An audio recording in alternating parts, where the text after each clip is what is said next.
Let's chat about all the reveals in the new Nintendo Direct. Jose and I have a review of Sifu. And we talk about the highs and lows of Season 1 of the Book of Boba Fett. All that and the latest and everything cool today in the Rundown. Hey, welcome to the Rundown. My name is Victor Lucas, and joining me today for the show is Jose Sanchez. You know him as Don Fubar on Twitter and Don_Fubar on Twitch. Good to see you, pal. We've got a lot to talk about today, but how are you? How's everything going? I'm doing good. Just, same. I don't think I leave this spot much unless I have to change a baby or bathe. That's pretty much it. You got a game, and you got to change the baby. Yeah, and gaming and babies. You got to wear awesome T-shirts like Flynn's Arcade. I'm jealous. I don't have one of those. I love it. Okay, we have got a great rundown to get into, and today's episode is brought to us by our friends at the Gaming Stadium. They are Canada's leader in online esports tournament facilitation. They've got tournaments and fun things going on all the time. You can find out all about them at tgs.gg. And something new that they have just launched is a service called Pepper. It's actually a platform for people that want to start their own tournaments and, put some cash on the line and bragging rights on the line.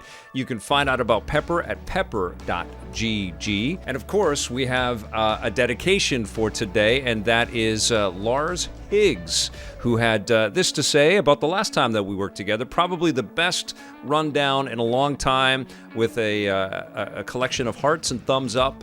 And that's just nice to read. A lot of people were saying some very kind things about us working together, my friend. Nice, thanks. It only took 20 years. We finally got those nice things going. Well, we got comments. YouTube and Twitch lets us, take part with the community a lot more than when we used to make stuff for TV and we'd read tweets. Was anybody watching? Does anybody care about what we're doing? We were doing this long before Twitter. Yes, we were. I was getting some very rancid MySpace comments way back in the day. Yes, a lot of forums. Platform behind. Forum posts and things. Remember the forums? I do. That's how we met. Play forums. That's how we met, bro. I love it. Let's get started. We're going to talk a little bit about the Nintendo Direct that happened today. First off, Foobs, what did you think about, in general, of this presentation? I thought it was a good presentation. Yeah. There wasn't anything that, I was hoping for some bigger surprise. I thought some of the DLC stuff they announced is pretty damn cool. It's probably some of the highlights for me. Yeah. But a lot of people I know, they're like, we want no Breath of the Wild stuff, nothing really. No about, Metroid. No Prime Collection or something like that. Yep. So there's a lot of people I know looking forward to stuff like that mega explosive announcents. I feel like the mega one was Mario Kart. Yeah, the DLC packs, 100%. That was probably my favorite thing of the Direct. There are 6 waves of DLC packs, 8 tracks at a time for $29.99, and I think it said if you have already the expansion pack edition of their online service, it's a free download. Yeah, and that's what I believe I heard. I might be mistaken. That is amazing. What? Yes. So if you've already got the expansion pass, you're going to be able to get 48 tracks to Mario Kart, and it's obviously one of the most popular games that Nintendo has in the world right now. Yes, millions of people have it, so this is going to mean an influx of brand new subscribers for sure. Yeah, and if they double down, I don't know how many tracks are already in the game, but to add another 40, that's almost 50 tracks extra. Which is great. That's pretty damn. That's some solid DLC. And there's been a lot of. We were talking beforehand, maybe they're going to add some new characters to race with. They were like, how about 50 more tracks to race on? Well, and honestly, if this takes off, then I think what they're going to do is just keep thinking about what to add to Mario Kart 8, and then that strategy will be in place for whatever happens to Mario Kart 9. But all those rumors about Mario Kart 9, I guess this is what they're doing, right? One of the cool things about this, because obviously it's an investment in development, is it gets that team thinking about Mario Kart again in a big way. Puts those resources and those people back in that sort of mindset, and it preps them for whatever's coming next. Yeah, but for me, it's a weird give and take because it's 48 remastered tracks from all of the previous other Mario Kart games. Yeah, but then is it an over deliverance? You know what I mean? Like when the new Mario Kart games come out, can I just bring these tracks over, or is it going to be like, well, what else do you remaster? You've damn near given me every track from every day. I think they will, and I think there'll probably be some kind of built-in upgrades on all of this stuff. I think that's. I don't mind that. They can do that. Work that system into the mix. They'll have brand new stuff. Want sports games. Absolutely. Give me a roster update. Don't make me buy a whole new game. Well, speaking of sports games, we had 2 big sports announcements. The first one is Mario Strikers Battle League, which puts all of the characters in armor and gives them funky abilities. They just gotta look badass. They look badass, but it also kind of defines why they have these arcadey, new abilities, as opposed to them just being inherently in the characters. They have these suits and these. I mean, Mario. Mario's notorious for eating shrooms and shooting fireballs. Well, now he's got the suit that backs him up with it. Yeah. It looks great. It looks. What I liked about it is that they were pretty upfront about the fact that it's soccer-like. This is clearly going to be an extrapolation. FIFA people, don't get upset. Yeah. All you PES players. Totally. Not trying to step on any toes. There's no red cards. Well, I'm super psyched about that, and it was a nice, predictable reveal there with the Switch Sports announcement, which, is obviously a carryover from what we saw on the Wii and the Wii U, up-resed and taking full advantage of the Joy-Con. This is the type of gameplay that you're going to pass a controller to grandma or, to your parents if they're like grandma strap that leg strap on. Just kicking soccer balls. Grandma, you're kicking the television. Don't say anything about grandma strapping anything, okay? Just don't go in that direction. But Switch Sports comes out soon, and I think this spring, and they've got an online test next week if you're already on Nintendo Switch Online. Yeah. So a couple of big pushes for Nintendo Switch Online. Also, the Earthbound announcements were pretty damn impressive as well, right? Yeah, I mean, not only are we getting the classic Earthbound that a lot of people from way back in the day who know and love Earthbound, it was their Earthbound. The original, the beginnings of the Earthbound NES. is finally being brought over with conversion, so now we can finally play it and read what's happening in English, or I'm sure there's going to be other languages, but for me it's going to be. They showed off a couple of classic experiences as well, like Klonoa 1 and 2, which is going to be super fun to replay and actually look really clean. Like it looks like there's been some good work to kind of up-res. Into it. Yeah. You know what I mean? Yeah, I feel like that's a Bandai Namco franchise. I feel like they are sort of testing the waters to see if this character can come back. And they were amazing games back then. Yeah, very hard to kind of make experiences that were in the discussion and the conversation with Jak and Daxter and Ratchet and Clank and the Mario stuff. But Klonoa, not quite that sort of stratosphere, but fun games. And it'll be cool to play those again. Also, be very cool to play the Force Unleashed games again as well. Yeah, the Whitwer's back. Yeah. Now he's on the Switch. And can I use my... Okay, I want to be able to take the Joy-Con. I know, right? Yeah. I've never really wanted the Joy-Con more to be useful in a game than if I can use Jedi powers. The retro experiences are really cool. We also saw that with Front Mission First, which is a tactical experience, kind of lifting on this sort of wave of tactical games that are out there or coming soon. Advance Wars 1 and 2. Advance Wars 1 and 2, Midnight Suns from the Firaxis folks as well. They didn't show that, but there is this kind of new wave of tactical experiences, the strategy type games, which I'm down for. They also showed off a little bit of gameplay for MLB 22 The Show, which with 2 Shoheis. That was interesting. It looks a little bit like PS2 footage, right? Or PS3 I mean, footage. it's hard when I've been playing it on like my PS5 and my Xbox Series X to look at it on the Switch and be like, there's something that's not right. Yeah. But the option to be able to carry your game over from one console to the other one is kind of cool if you're that diehard into your baseball experience and you're on the go and you don't have your at-home console with you, take your Switch with you. Yeah, no, I think it'll look pretty damn sweet as a portable game, Yeah. But in comparison to the other options out there, But it's cool that PlayStation is putting their game on these different platforms. I dig that very much. Yeah. There's a Fire Emblem Warriors game coming out, sort of that Musou type of experience, one versus many, or a small team versus many. No Man's Sky is coming to the Nintendo Switch, which is a big story for Hello Games. I don't know how it's going to run on the Switch, but it's pretty damn cool that you're able. They'll make it work. be able to fly forever in procedurally generated space, which is nuts. We also saw there's new stuff with triangle strategy and a demo that's available right now that people can play, which will carry over to the game. And Metroid Dread has added an impossible mode, a dread mode to that experience. One hitter quitter mode. Why? Which I'm not even going to attempt that. I mean, it was hard enough as it was, but there's those people out there that can beat Dark Souls without getting hit. You know damn well somebody's already done it. Somebody's already done it, and they were just like, well, we should challenge them. And one mistake and it's over. They've also added a David Jaffe mode, a rookie mode as well. Just kidding, David. I think that's a great move because the game is excellent. It's an exquisite piece of escapism, and more people should be able to play the game. Whether you want the hardcore and go for the dread experience, or you just want to go and make it more experiential. I think adding Rookie is a very smart move. It's also a smart move not to add it at launch, because there's a core tier that is a diehard fan of this franchise that wants to be challenged, and boy, were we. Did you find Dread challenging? Nah. No? Some parts of it, but... you beat it in 13 hours or something, right? Yeah. Yeah, it took me 26 or something. It's okay. All right. Just tell me what your completion time on Sifu is, and we'll talk about that one. Yeah. It'll be 2023, I think, is my completion time on Sifu.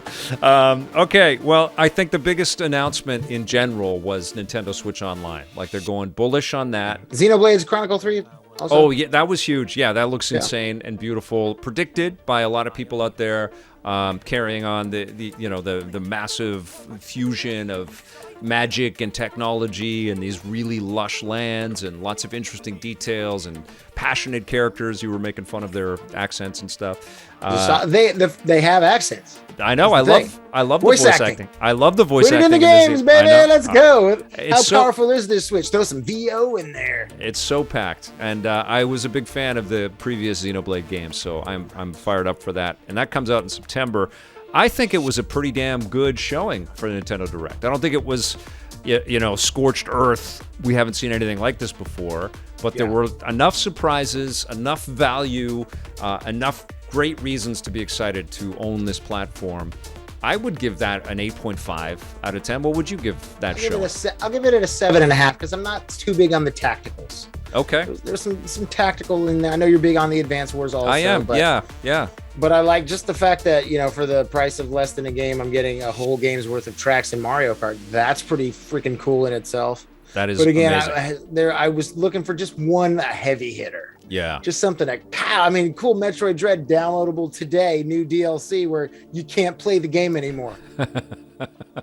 Come on, man. Well, the Earthbound announcements, I think, are people are going to be waving their arms. I feel like it's just the lead in. They're like just something. Yes. Sprinkle the Earthbound one. Let's give them we took the time to. Well, the one good thing out of that announcement for those two games is that people have thought that they're just moving on to Nintendo 64 and Sega Genesis uploads, but nope. Yeah. There's still new stuff coming for the NES and the Super Nintendo, and translated games. What? I didn't see that and enhanced games, and we saw that there have been improvements already to the N64 stuff that they've been putting up. So if they do announce Game Boy later this year, I feel like later this year we're going to get some really massive announcements around NSO.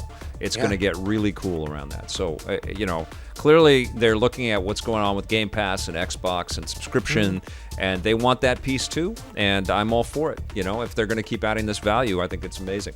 Okay, we have more things that have come out in this incredibly crazy time period where it's cool thing after cool thing after cool thing.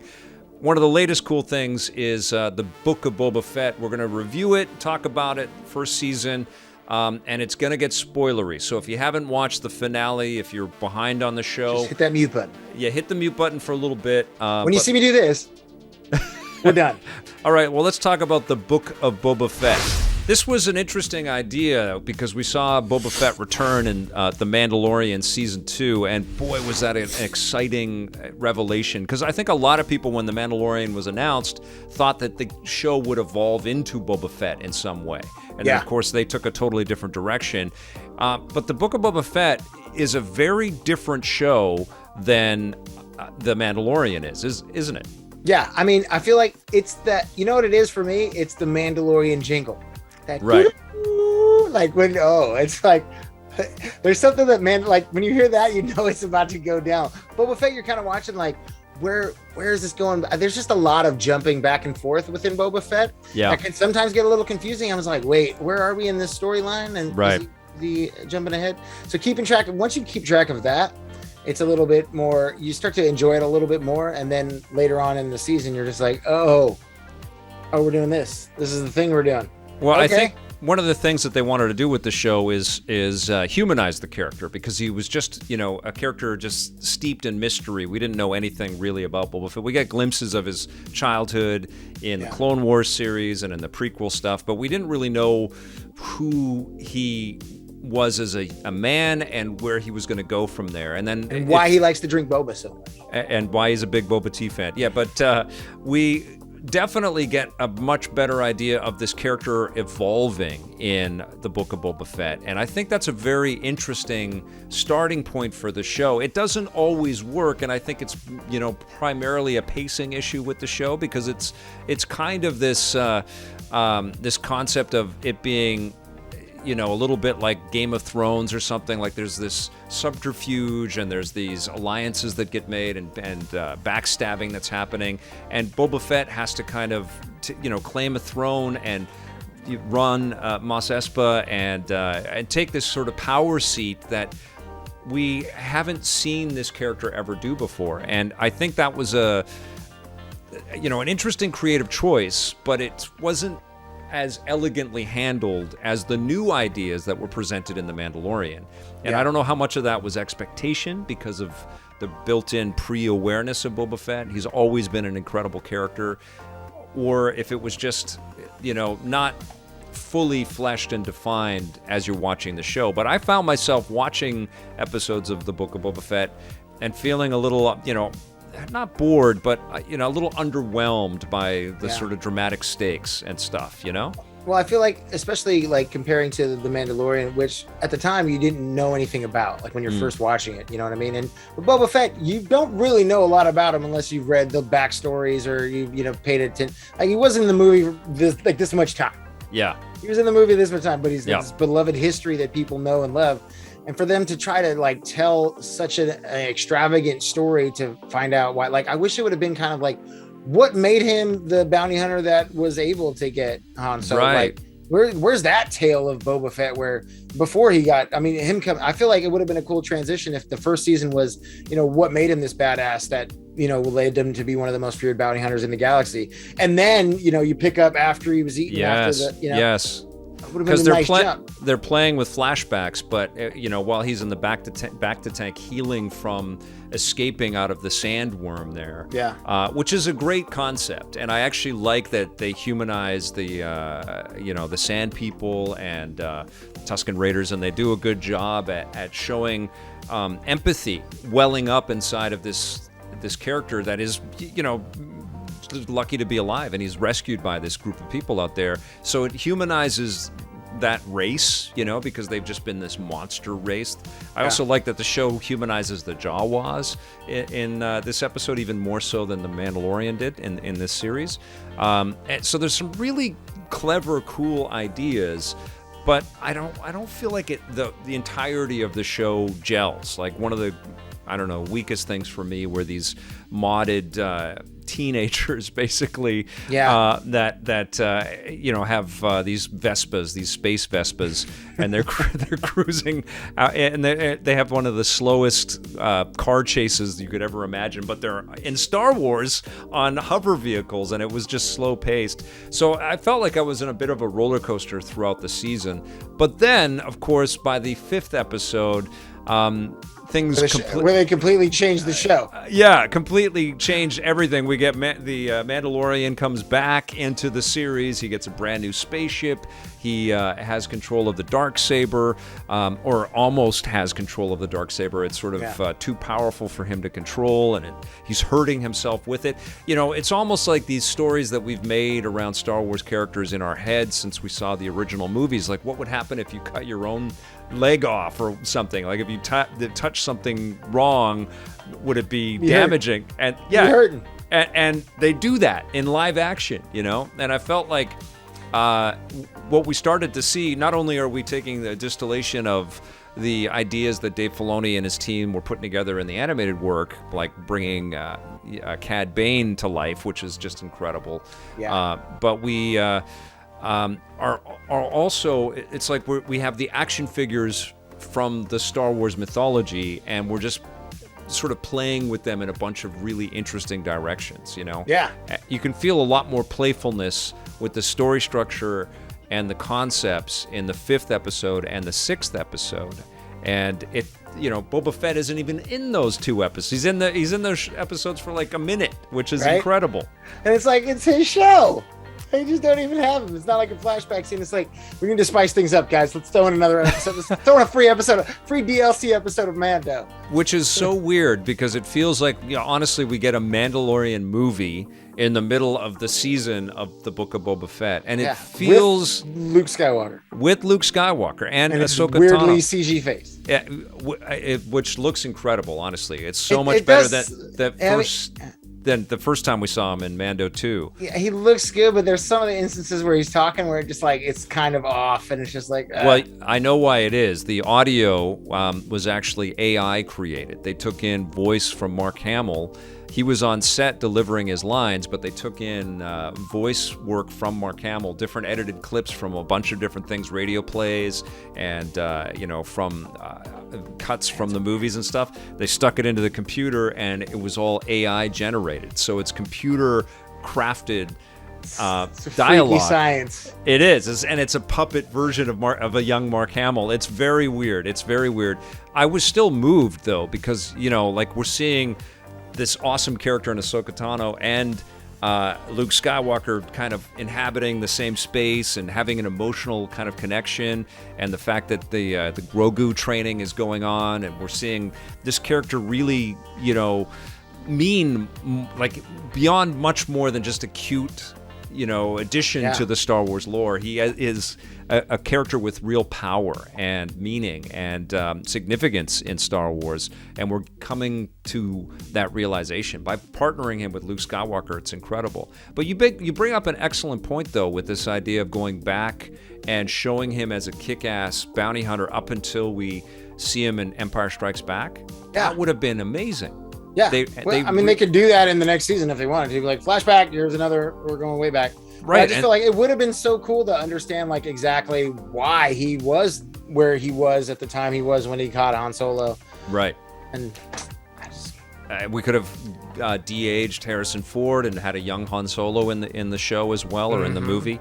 And I think, what's interesting in episode 6 of the Book of Boba Fett, you almost want to call it The Mandalorian, because the Mandos and Grogu are in it so much.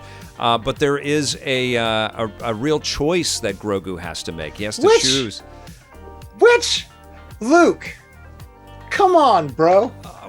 I think it's amazing, though. He has to choose whether he is going to stay connected to Mando. or he's going to choose the way of the Force. Choose the way of the Force. And I asked people actually online. I put a little poll together. So I don't know what he chose yet, but whatever. Did Grogu make the right choice? Why or why not? And got some great comments. Kelly says Grogu is a straight up savage. He was never destined to sit on a rock and meditate.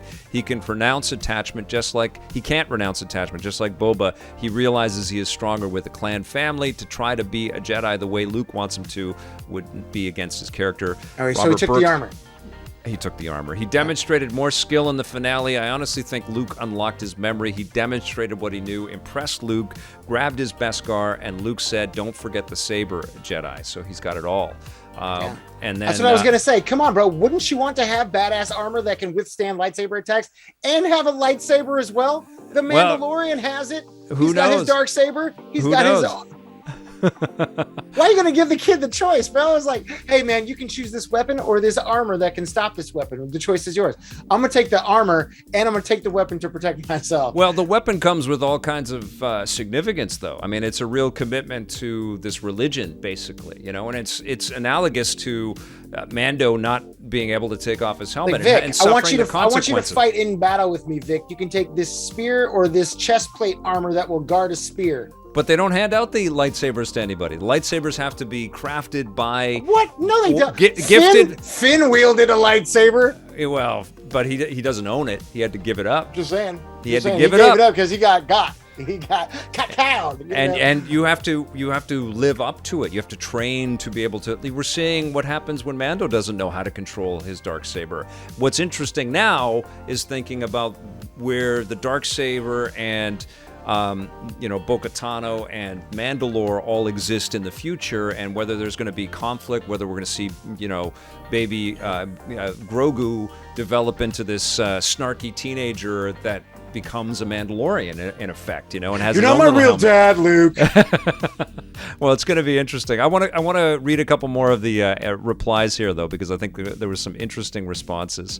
Mad Mel said. Yes, being that we know Luke's school is doomed, which is a great point. And Megashawn and Raj Patel had a great comment back and forth. Yes, emotional attachment is not a bad thing. Raj said, especially when the alternative proposed is, I don't know, work hard for years for no particular reason, I guess. And then also, you can't have Lone Wolf and Cub without Cub. And that's very true, What I'm a little concerned about with Mando and Grogu going forward is that they're just dipping into this emotional bond. Maybe. Oh, because when they split it up, the fans are going to be broken. Right. Like when something bad happens. We were broken, but now I feel like, okay, what kind of dramatic stakes? And maybe Grogu gets hurt, or maybe Mando gets hurt. There were some casualties in this season of the Book of Boba Fett. I love the fact that we got to see this new Wookiee, Chrysanthemum. He's incredible, a great addition. And there's a pretty epic fight, as you would imagine, in the last episode, in the finale. And it's a big, messy, noisy fight. The mods all look like they're running around. It's like central casting, good-looking people running around. It's incredible to see Boba and Mando fighting alongside of each other with their jetpacks and their blaster rifles. We also got an amazing sequence with the Rancor, which is, almost like we got a little bit of a Godzilla or King Kong movie in the middle of this season. But seeing these two fight side by side was pretty epic. Loved seeing Boba Fett on top of the Rancor and battling and thrashing and all that stuff. But it was a weirdly paced episode, and there would be like these cacophonous moments where it was just all hell breaking loose. And then there'd be some quiet moments like Grogu sort of calming the Rancor and then lying down to sleep immediately beside the character and cuddling with him, which I thought was a weird choice. It also felt like, the whole of Freetown comes out, even though Cab Vanth or Varth, I forget, Timothy Oliphant's character was shot down by Cad Bane in the last episode, which was amazing. But the rest of Freetown comes to assist everybody fighting in Mos Espa, but they all pile into one car. And so it's the only car in town. Well, it feels like from the scale that we've seen of actual Star Wars in the past, with tons and tons of stormtroopers. You're not a fan of Town Wars? Well, it just feels very small, and they are fighting for a planet, and it was weird that it just felt like a couple of streets is where we saw all the action. There was some great destruction by the Rancor, but it felt really contained for what should have been, massive and epic. We had a couple of these giant droids that were slicing through everybody and had a shield that were impervious to the Darksaber, but it felt really slight in comparison to the big epic Star Wars battles that we've seen. Even in Mando, we saw them fight the Krayt Dragon, and they fought a bunch of stormtroopers in some pretty epic sequences. This felt a little bit odd, It just felt like you could see the budget, and it wasn't as effectively shot. And the one casualty that we think we really get to see is Cad Bane and Boba Fett square off, and it looks like Boba Fett might bite it, but nope, he ends up getting the upper hand, and he goes savage on him and stabs him through the heart with one of the Tusken Raider spears that he inhabited, which was pretty cool. I guess. I'm seeing it now. Yeah. So yeah, major spoilers. I wasn't crazy about the 7th episode, and sometimes these Marvel and Star Wars shows on Disney Plus have a tough time sticking the landing. Like awesome ideas. It's building, the crescendo's big, and then we get to the finale, and it's like, well, budget limitations. Yeah, they just can't quite hit the spectacle of the feature films, or our expectations for them. And so it was, all in all, there were lots of great ideas and concepts and some cool characters and some good moments, but it was definitely an uneven season. It wasn't like I was thrilled all the way through it, and there were some pretty bunk episodes, you know. I loved 2, 5, and 6, and I liked elements from a bunch of other ones, but it's not as memorable. And I've watched I've watched Mando 1 and 2, season 1 and 2 several times. Those are episodes that I can keep. Yeah, I've had them on my phone, and I've just downloaded my phone. I've watched them all over the damn place. I've listened to the soundtrack like crazy. I did love the music in Book of Boba Fett, but I don't know, man. Like, how did you feel about the entirety of the season? What do you think of this show? I mean, I felt like it definitely, especially with what the Mandalorian seasons 1 and 2 gave to me, with a character that's very similar in tone to what Boba Fett is. Yeah. I feel like if it didn't have the Mandalorian episode in it, I would have not liked it as much. Right. I feel like that was just like, okay, here we go. Something I'm familiar with, instead of the going back and forth between Boba Fett. Again, I would have loved to see more of the pre-Boba Fett, Return of the Jedi stuff. The cool-ass Boba Fett. Yeah. As opposed to the... soft Boba Fett. Yeah, well, and he's still cool, but and I like that there's... Boba Felt. He's like a soft.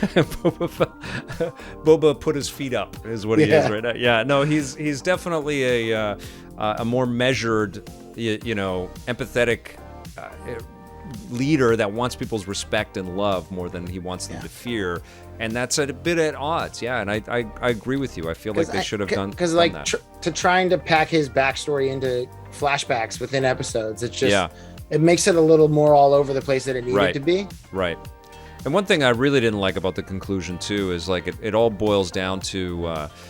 These Pikes that had been, trying to engineer a way to take over the planet, but they all are huddled in a little closet at the end, and they just get taken out and they hang the mayor. Hanging the mayor was pretty effective, but it's like, why weren't you on a giant spaceship that got blown up? And this is Star Wars. Let's go. They had some awesome stuff like the Halo ring with Mando, and some of the space travel and visiting different planets.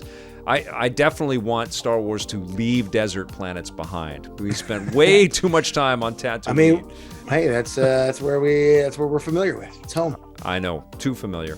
What would you give the Book of Boba Fett? I mean, I still have to watch the finale. Yeah. But for me, about a 7. Yeah, I'm about a 7 as well. I think a 7 out of 10 is a very fair score. It might be even a little bit high. Definitely want to hear from you guys, though. Let me know in the comments below what you thought of the Book of Boba Fett. All right, my friend, let's talk about the game that we have been playing over the last several days. It has been consuming much of my life, and I know it has of yours. Let's talk about Sifu. What do you think about this fighting game for the PlayStation 5 and the PC? Well, Victor. This is a conundrum. It's quite a battle for me, because I first saw trailers for Sifu and I said, "Oh my god, I must play this game." Yeah. This looks like it's going to be so much fun. You don't love it. You don't love it. Oh, I can tell you don't love it. No, let me explain. Okay. Let me explain. Sifu, there. If you pre-ordered it, you got to play it 2 days before it came out. So it's like, well, shit, I'm gonna play this game. It looks so much fun. I didn't even understand about like the concept of the age thing. Yes. Until we talked last week, and you were just like, oh yeah, this is what happens. And I'm like, oh really? I didn't know it was out this week. We were just like stumbling around in the dark, and here we are playing Sifu and talking about it already. So I jumped into the game with my video gamer mindset, like, okay, we're going to go through, we're going to kick some ass, we're going to do the things, we're going to breeze right through this thing, and it's going to be fun. So I jump in, and you start off, you're learning, it teaches you all the different ways to fight the different styles of enemies, which you forget immediately. Yeah. And then you're just thrown into the first level, and it's a good pacing. Right. You know, like you get good 5-10 minutes into the level, you're doing cool things, and you feel like that Batman Arkham Asylum, just you're blocking things and doing all kinds of awesome things. Yeah. And then you get into level 2. Okay. And for my stream went from happy, just enjoying myself, to just belligerent rage. Just the swears came out. Sleeping child in the other room, and I'm just saying things that she shouldn't ever have to hear. It was miserable, and I was just like, "What is happening?" And so, if you're not familiar with how Sifu works, when you die, you lose an age in life. Yes. And then I don't even understand the concept of like what you have to do point wise to get that life reduced back to 0. There's an option when you get to certain totems where you can spend XP and get it down to 0 that way. There's also mini bosses and characters that will sort of go on fire and heat up, and they will knock one up, because you're going to go up one life for sure. Yeah. But depending on how poorly you do or how many times you die in a stage, it will start to multiply. So it's very easy. So if you die without resetting the counter, your next death will cost you 2 lives, and then every 10 years you get a little bit older, which you do more damage, but you have less health. Yes. And it's just like, okay, you just got to the end of the second stage. I think I was like 47 or something, and I was like, this is how many levels are in this thing? Because you can only go up to 70s, and once you hit your 70s, that's the last coin of life, and then it's over. But my goodness, that first day, the first night, I slept on level 2. I got to level 3, but I was like 66 or something, and I was like, "There's no way I'm supposed to finish this game without dying." If level 2 is just completely crushing my soul. I had to sleep on it. That's the club level. That's honestly, that's still where I am. But I've played it, I don't know, 20 times, and I've played the first level over and over again. And I love the mechanics in this game. It definitely makes you feel like you're in the Raid Redemption or their Daredevil or Ip Man or something. Like, they really nailed that sort of swarm brawler type experience. And one of the things that I can say about this game too is that it is the trailer. Like, when we saw this trailer and we thought, okay, wow, this looks incredible, but is it actually going to play this well? Yeah. It is exactly this, and it does feel like this when you're playing the game. It's when it works. Yes. Like, when it works for you as a master of the controller and figuring out everything you're supposed to do. Because it took me a good 5, 6, 7 hours before I realized, like, how significant parrying and dodging correctly is. Yes. That will change the entire game, because I came back day 2 and I was like, okay, let's get this. And so within the game too, the experience leveling up is a thing. You can level up after you've died. You have the option, if you have enough XP, you can level up some of the things. But then within each unlock, there's a permanent unlock, which costs like 3 or 4 or 5 times as many XP as that, but you can only do it with as much XP as you have. Which I think is a brilliant way to keep you playing, even if the game is kicking your ass. I think it was, purposefully designed that way so that, the training within the game, like getting accustomed to the systems in the game, makes you feel more comfortable and gives you rewards so your time isn't totally wasted. Yeah. And see, and that was my big issue, was I gotten to level 3 when I was like in my 60s, but I was going through and I was just unlocking each individual thing. So I had like 5 or 6 different things unlocked by the time I got there. Right. And then when you die and it's game over, you can start back at stage 3. You're still 66, but everything you've unlocked is gone unless you've hit permanent unlock. Right. And that ruined it for me. I was like, so why am I spending all this time so it makes you have to start over, unless you're really good at dodging or blocking. Yeah. And then you have to go through the first level and try to lose at least as many lives as possible. And then that would suck if the first level wasn't awesome. Yes. Right. And for me, the second level is awesome. And I mean, I know that the second level is where it's at. Yeah. The first level, because I'd gotten through the first level, I think it was at 23. So I was like, I feel like that's good. Yeah. For me, that was decent. That's 2 deaths basically. Yeah. 2 or 3 deaths, depending on whether you where you're staying. But then, so it's like, I was just playing level 2 over and over again. I was like, my baby was sleeping. I was like, I can't stream. I got about an hour. I just jumped on level 2, and I was just each thing at a time. Let's unlock everything. Everything. Yeah. So by the time I got to the end, I have everything already max unlocked. Doesn't matter how old I am. I just got to use my abilities to dip, duck, dodge, dive, and dodge. So how do you feel? So you beat the game. I finished it last night. I went through this morning. I played through it again, beat it again.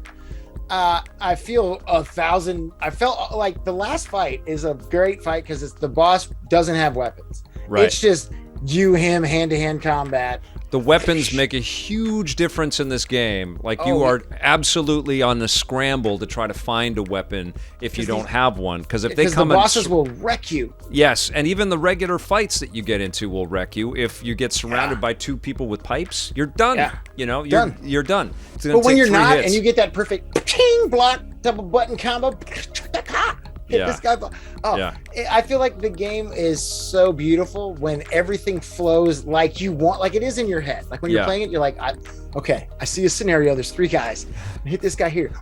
Hit this guy. Low block, sweep him. And then you do it. And you're like, I'm such a badass. And then you try it again, and you're just like, okay, I'm gonna do the same group of guys. I'm gonna come in here, hit this guy, and then whap! Somebody throws a bottle, hits you in the face, dead. Damn it! I hate everything. The bottles are a pain in the ass for sure. I mean, you can catch them. There is a cool move that you can unlock where you can catch it if you time it properly and then throw it back. There's a boss later. Catching weapons it's Mando. It's mandatory. You must have it.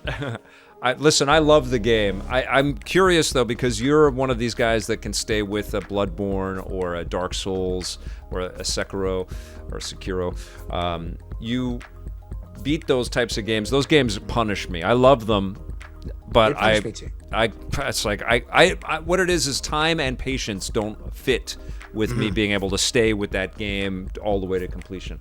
And I don't know if I'm going to be able to do it with Sifu again, but I freaking adore this game. I love the feel. It reminds me of, it's certainly like a roguelike in that it asks you to do another run again. And it's also like an arcade game where you feel like I'm going to try to get as far as I can on a quarter. It's like the old, brawlers that we got tons of in 16-bit era, but it's all, been modernized in full 3D. It runs beautifully. The music is incredible. The audio mix is a bit weird. Like sometimes I feel like the voices are a bit muted. I didn't feel that when I had it in my headphones, my earbuds in, but when I played it on my home theater, it's like and they'll probably patch this, but I had like voices coming out of my back channels and couldn't hear everything. The music was super loud, but I couldn't hear all the stuff. And I didn't find that the voice acting was great. I didn't think the story itself, like it's pretty pedestrian. Like revenge. Even at the end, I had to check and see if there was multiple endings because the way it ends, you're just like, wait, what? Yeah. You finish the game and it just starts you back to present day. Yeah. But it's one of those games where you will play it over and over and over again. I think it's absolutely worth the dough. See, now, for my thing, too, for going through and permanent unlocking everything, which I've done. Yeah. Now there's a few, like, hidden things that I have no idea where the hell they are. Yes. Somewhere in the game. It would be good if there were more of those, for sure. Because I wish they meant something. Like, it'll just give you something into the story, and you're like, is this going to... I'm assuming it's going to unlock a better ending. Yeah, and if you finish the game in your youth... I'm sure it's going to be a different finale. Totally. But I wish, like, now that I've unlocked everything permanently, there's pretty much nothing left to do in the game. Yeah. And it came out yesterday. It's a very linear type of experience for sure, because it's not unlike the procedurally generated roguelikes that are out there, which create a different path for you every single time or mix things up. Everything is kind of pre-positioned, and so you're going to get into those encounters over and over again. But that's also part of the training in the game too, right? Like it's the magical pendant basically lets you retry. It's kind of. It's like cool. I went on. I was on YouTube this morning, and I was just like, somebody has a video, a no death run, and all the way. They finished the game in like 40 minutes. And I was like, it's not a long game. It's not but it's really densely packed. It took me like 10 hours. But it takes to beat Some guy did it in less than an hour. It took me 10, and he did a no death run. That's amazing. Which I couldn't even. I was hit dislike right away, and I was like, I I couldn't even I wanted to erase YouTube. But what do you think this is harder than Dark Souls or No, not at all. No, but again, you see the people that finish Dark Souls without getting hit, no armor. They do that like these runs. It's one of those. That's what I was talking about on my stream the last couple of days. It's one of those games for me. It hit me like Dark Souls did. I initially couldn't stand it. Yeah. I was just like, oh, it resets all the things you unlock, so it makes you play the entire game through every time. Stupid. And then when I figured out it wasn't the case, I was like, okay, you just have to give it that time and that patience, because then once you go in and you start doing all the cool stuff, it feels like such a much just more exciting game to play instead of a much more punishing game. I mean, I love it. I absolutely love it. It's got some issues and some things that I wish were tweaked. I definitely do feel like it would be, cooler if the exploration meant a little bit more. Like you're filling up a board, like a detective board, trying to solve the mystery about where everybody is, and you're gaining passes. That's the other thing, is you can get unlocks to doors and things like that. So you don't have to start at the very end. You don't have to work all the way through. You can find a secret entrance that lets you move closer to the boss quicker. And it does it in such a way you'll find a key for level 1 and level 4. Yeah, and you'll be like, wait, why do I need? I've already passed level 1. Oh, now I can just.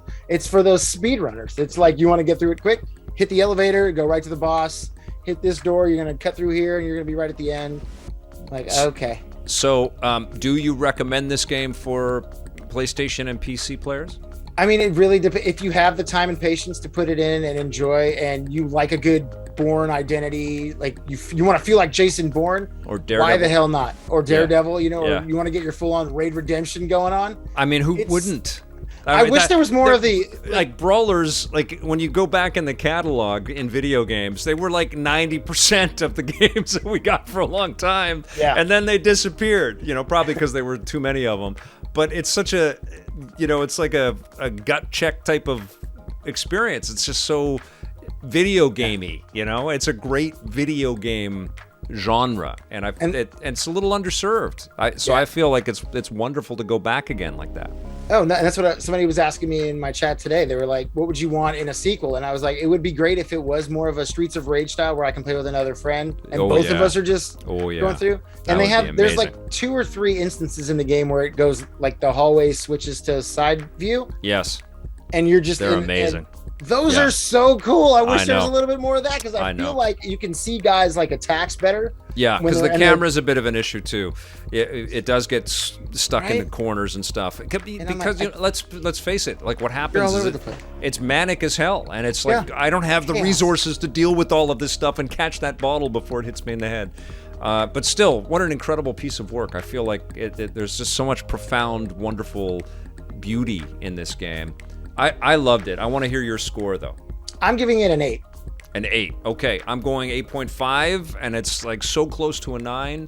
It's an amazing game. We have got a little bit more stuff to talk about. There is a new trailer out there that was just released for The Wolf Among Us 2 from Telltale Games. I remember loving the first Wolf Among Us. I'd read all of big chunk of the comics. I don't think I've read all of them. But this was a really cool adventure experience. Obviously lifting off from the inky blacks and the stylized lines of the comics, and making an adventure type of experience. But this is for the modern machines. It's also backwards compatible. What do you think of this new look at The Wolf Among Us 2? I mean, I think it looks fantastic. For me, the original Wolf Among Us, I think I played through like the first 3 episodes, but it was right at the Telltale end of me getting burnt out of playing Telltale games. Too many of them, yeah. There was just so many, and I'd just done all the Walking Dead games, and I was just like, okay. It's a race between the Telltale experience and the TT games with the Lego games, right? It's like, okay, licensed game makers, you can do this too much.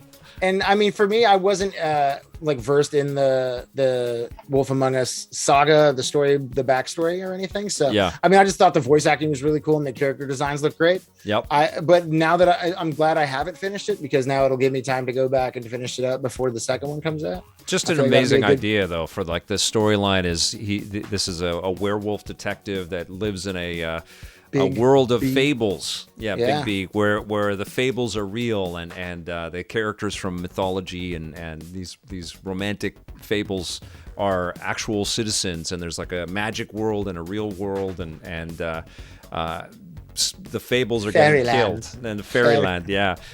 So super excited that this is back. Obviously, when Telltale disappeared, it was a pretty dramatic statement in the games industry. So it's cool that they're slowly chipping away at coming back, and hopefully they don't go hog wild with too much stuff. One at a time, guys. Take it easy. Yeah, make these games special, but that one does look like it is going to be very special. It comes out in 2023, so we've got a ways to wait for it.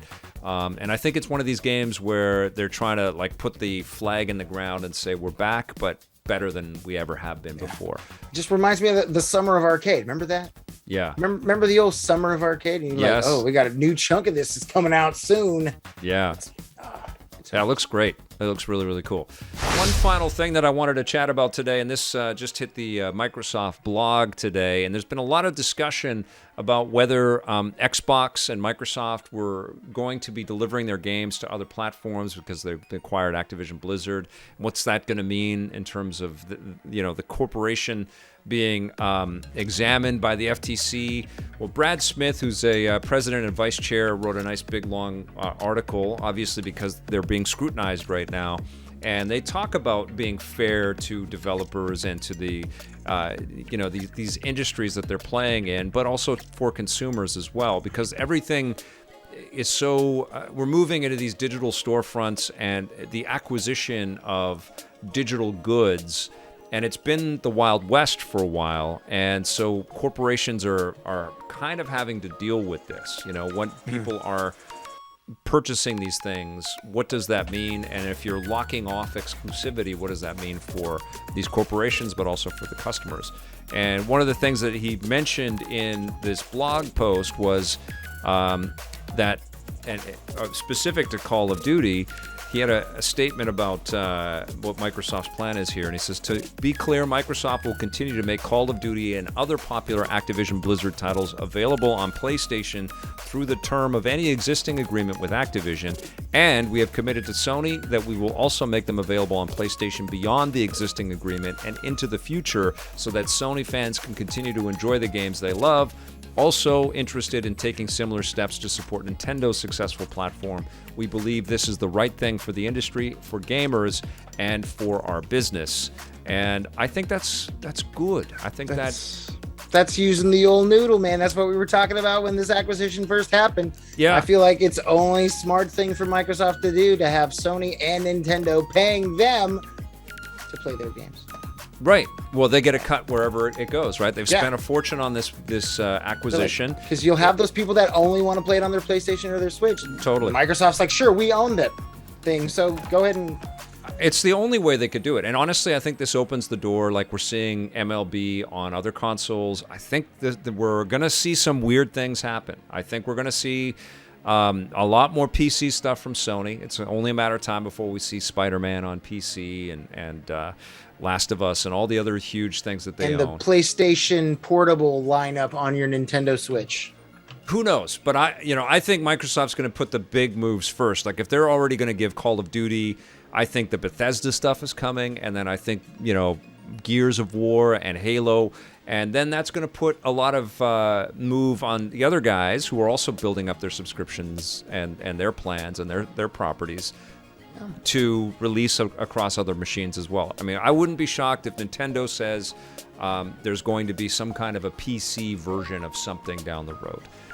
It's going to take these building blocks and these steps, but this consolidation that's happening is about pushing the video game medium into more people's homes. Exactly. People want to play the games. Right. Just give them access to playing the games. It's about growth. It's a bit freaky because it changes everything, but the games industry has always done that. And it's, we all know it. It's the most incredible medium that we've ever made as human beings.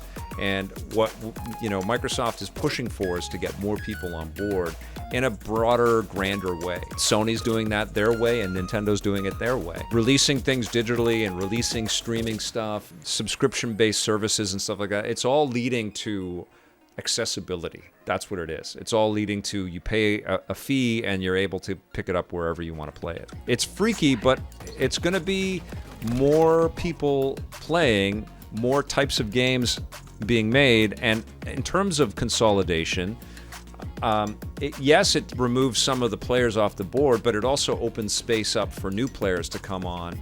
And when you see an acquisition of that scale and you're a business entity and you think, holy crap, games are massive, maybe we should invest in games. There's a lot of money here. That's exactly what's going to happen. People are going to look at that. Microsoft bought them for how much? Yeah, they're going to say, "Oh my God! Well, clearly we need more. We need more games. You know, clearly we need more AAA awesome development because it is big business." And then we're seeing talk about a year for this is all tangential to this, but this is talk about a year for Sony and for Naughty Dog. Like they've got the Last of Us TV show coming next month. This month is Uncharted. Next week is Uncharted. They've just relaunched the Uncharted 4 collection. And playing right now. So it's this real confluence of this meta kind of creativity that they've got, proving out, and then Halo's got the TV show coming soon. Who knows if all of this stuff is good, but if it is, this is all just like chipping away at mindshare and audience retention. The fact that Uncharted has arguably the biggest star on Earth right now with Tom Holland as its lead is so massive. All right, well, listen, brother, awesome to have you here today. Lots of really fun stuff to talk about, and you'll be back soon.